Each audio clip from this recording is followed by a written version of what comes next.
Well, the Vatican has confirmed the funeral for Pope Francis will take place this Saturday night, Australian time.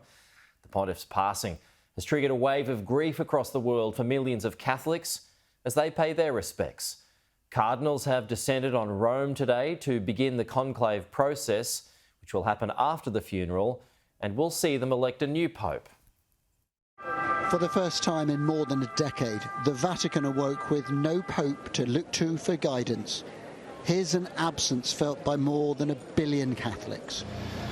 By the morning, nearly half the world's cardinals had arrived. These are the people who will decide the name of the next pope. But their first task was to schedule Francis's funeral, and they chose Saturday morning. The crowds here growing fast. They mourn, but many also celebrate a life that inspired them. Sister Mary moved to Rome from Kenya 10 years ago.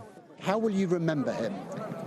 I will remember him especially for his smile, his love, his humanity, and a man who gave us hope, even when we thought that everything is lost.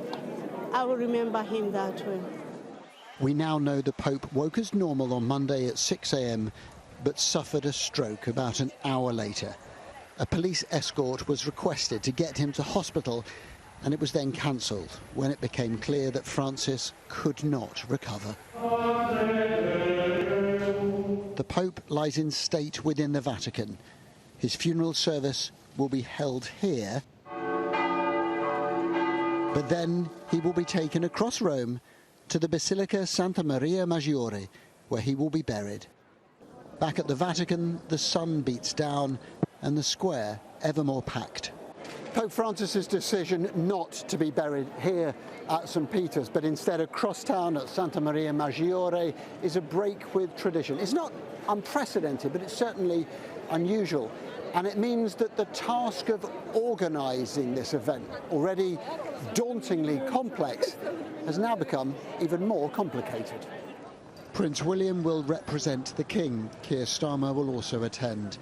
Presidents and prime ministers from America, France, Germany, and of course Italy and Argentina are all coming to Rome, and many more leaders will follow. The security operation is huge. Cars banned, a no-fly zone, and police boats on the Tiber.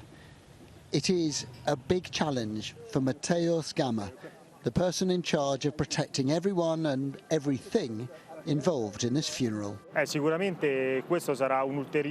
is certainly something new for us, but we'll be ready for this occasion. We'll have enough personnel to ensure safety both at the Vatican and during the transfer, which is also important, and then of course at the event itself, for the burial.